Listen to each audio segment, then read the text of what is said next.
ऐसे कई घटनाओं में हमको दिखाई दिए हैं, ऐसा देखा है। वो निर्भय होकर, कोई भय नहीं लगा, ऐसा देखा।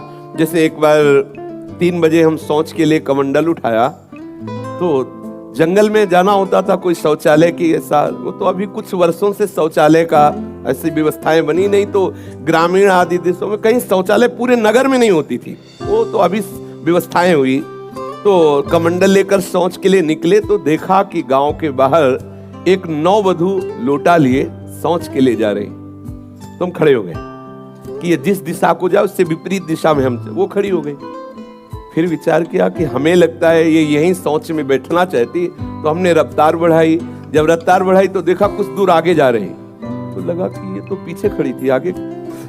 हमारा ये था कि हम कभी डरने वाली स्थिति में अपने को नहीं खड़ा करते हैं। हमारे मन में आया नहीं, ये मेरा भ्रम है, वो हमसे आगे निकल गई होगी। जब वो आगे गई तो हम पीछे मुड़े, तो देखा हमारे दूसरे रास्ते में खड़ी। अब हमें पक्का विश्वास हो गया कि ये कोई स्त्री नहीं है, कोई पतित आत्मा है जो इस रूप में है।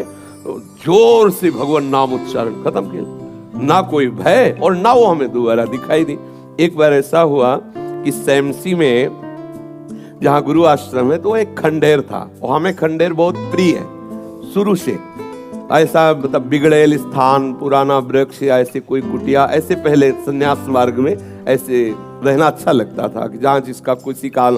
तो रात्रि में उस खंडहर में जाकर के लेटे, वहाँ के लोगों ने रोका, आश्रम वाले लोगों ने, वहाँ मत जाइए।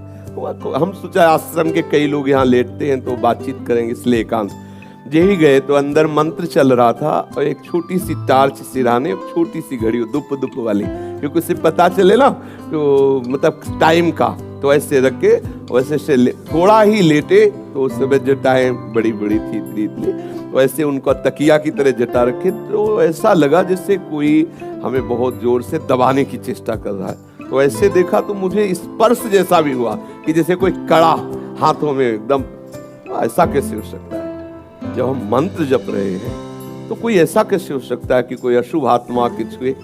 तो टार्च लिया, बाहर निकले, कोई नहीं। मुझे लगा कि मेरी मानसिक बिगड़ेल बुद्धि हमको भयभीत करना चाहती।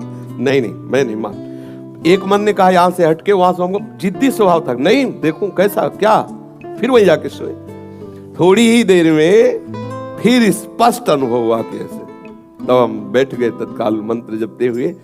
फिर हम कहा आप यहाँ ठीक नहीं है, क्योंकि बार बार विक्षेप डालेगा। मंदिर में गए, उन लोगों से कहा, बोले हम जानते कि वहां है, आप क्यों गए ऐसा? तो हमने जीवन में देखा है कि अगर कहीं ऐसी प्रेत आत्मा आदि हो, वो आपको परेशान नहीं कर सकती। आपको जैसे गोकर्ण के सामने धुंधकारी प्रकट हुआ, कभी वो अग्नि बनता, कभी वो ये बनता, कभी भेड़ बनता, कभी सिंह, समझ गए अधोगति को प्राप्त। लेकिन कोई ऐसा नहीं कि उनका अनिष्ट करे और रो के कह रहा था कि मेरा उद्धार कर दो, मेरा कल्याण कर दो।